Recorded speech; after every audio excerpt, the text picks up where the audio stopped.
श्री सद्गुरुदेव भगवान की जय।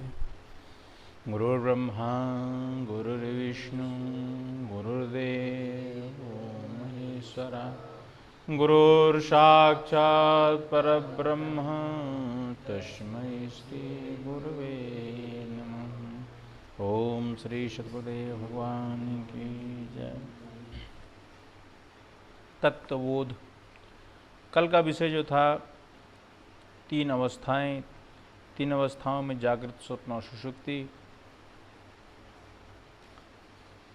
जागृत अवस्था जो हमें इंद्रियों से संसार का दर्शन कराती है, स्वप्न अवस्था जो संसार में देखा गया है वो सुप्त रूप में जो हमारे स्वप्न में भी वही स्थिति दिखती है, उस अवस्था को स्वप्न अवस्था कहते हैं। और तीसरी होती है सुषुप्ति अवस्था, जिसमें मन का अभाव हो जाता है, और वह शून्य अवस्था जिसमें जैसे गहरी निद्रा की अवस्था को सुषुप्ति अवस्था कहा जाता है। इसके बाद आगे आएगा पंचकोश। पंचकोशा के अन्नमय प्राणमयो मनोमयो विज्ञानमयो आनंदमयो यश्चित्ते। तो पांच कोश कौन से हैं? इसमें कहते हैं अन्नमय कोश, प्राणमय कोश, मनोमय कोश, विज्ञानमय कोश और आनंदमय कोश। ये पांच कोशों से मिल करके यह शरीर बना हुआ रहता है। अब अन्नमय कोश प्रथम है अन्नमय कोश। अन्नमय कोश जो स्थूल शरीर, जैसा हम अन्न खाते हैं वैसा ही ये शरीर का ढांचा पूरी तरीके से बनता है, स्थूलता जो स्थूल शरीर जिसको कहते हैं। दूसरा होता है प्राणमय कोश, जो शक्ति का संचार करता है। पूरे शरीर में जहाँ जहाँ भी शक्ति का संचार होता है वो प्राणों के माध्यम से होता है। प्राण अगर रहेंगे तभी हमारा हम कोई भी एक्टिविटी, कोई भी क्रिया जो है तभी कर सकते हैं जब हमारे प्राण हमारे अंदर, प्राणवायु प्राण शक्ति हमारे अंदर संचालित है। तीसरा है मनोमय कोश। मन का काम क्या है? सोचना, विचार करना, संकल्प करना। ये किसका कार्य है? मन का कार्य है। तो ये तीसरा हो जाता है मनोमय कोश।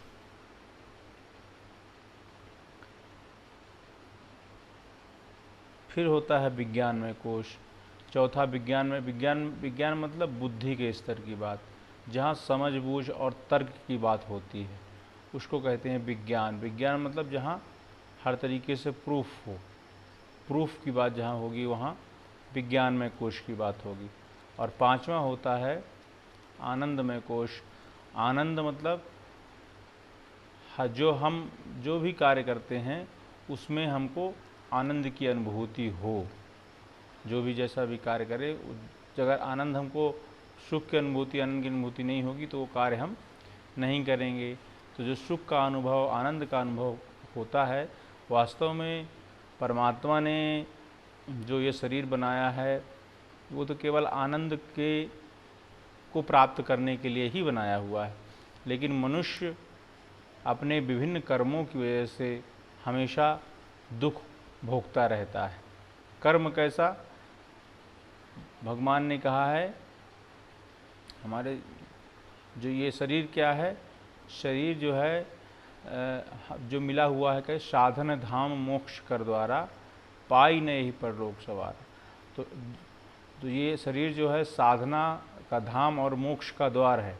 अगर हम इसको मनुष्य शरीर को पा करके और अपने अंदर निहित उस आत्मानंद को प्राप्त करने का प्रयास नहीं करते हैं तो फिर हम क्या करेंगे? हम विषयों का आनंद करेंगे, विषयों की तरफ जाएंगे, और विषयों की तरफ जो जाएगा वो सदैव दुखी ही रहेगा।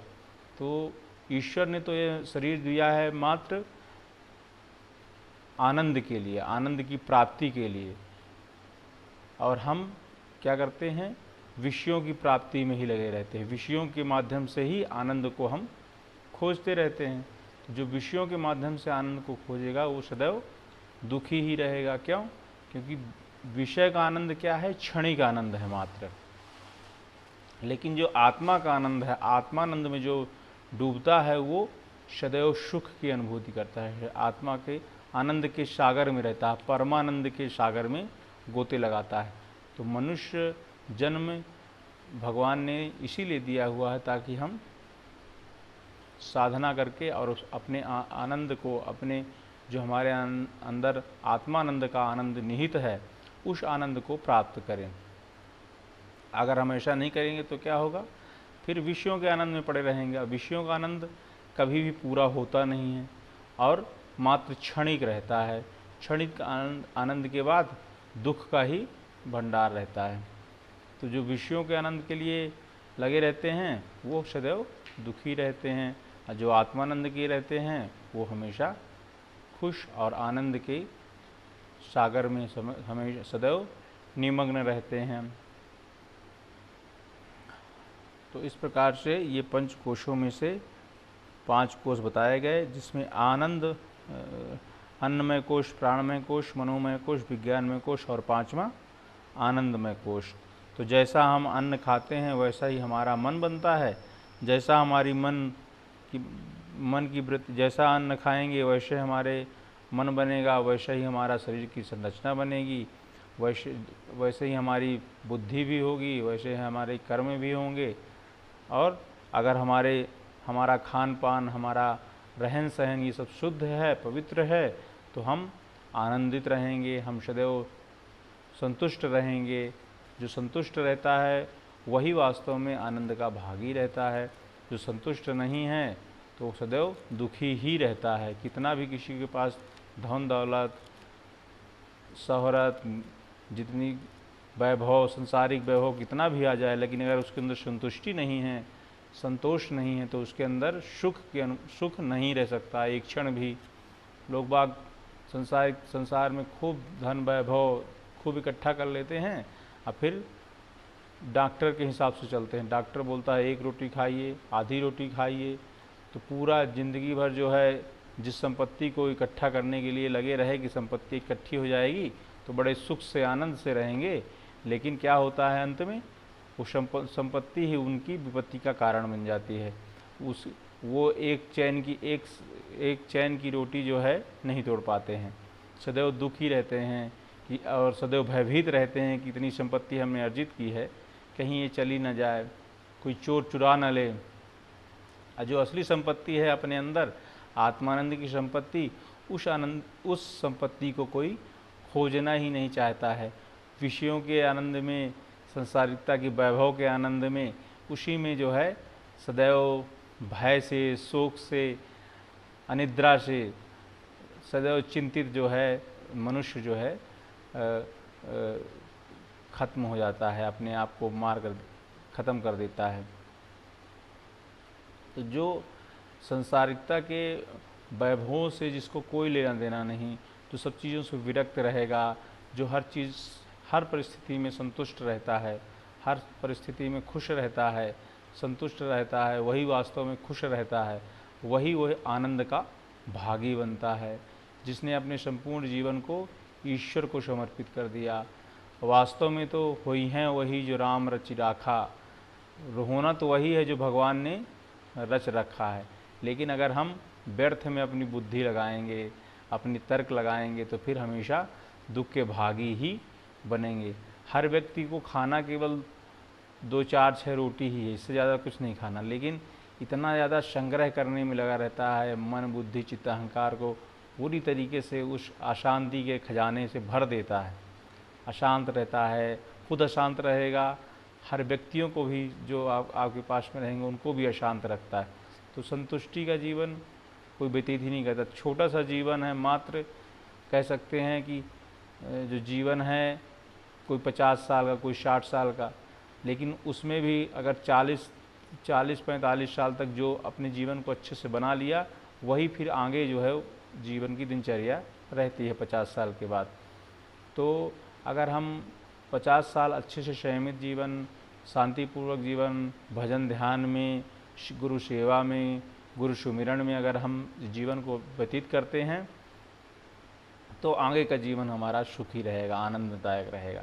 और अगर 30, 35, 40 तक की उम्र में, 50 तक की उम्र में हम केवल अशांति की खोजे रहेंगे, लड़ाई करते रहेंगे कि ये ऐसा कर रहा है, वह ऐसा कह रहा है, तो जो अनमोल जीवन यह हमको मिला हुआ है उसको व्यर्थ में जो है आपस में ईर्ष्या द्वेष में ही हम उसको ख़त्म कर देते हैं।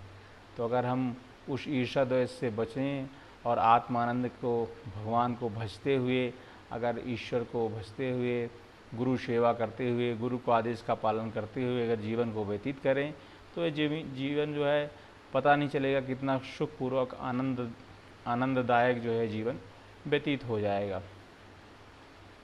इस प्रकार से भगवान ने जो आनंदमय कोश बनाया है तो मनुष्य का मुख्य स्वभाव, जीवात्मा का, आत्मा का मुख्य स्वभाव क्या है?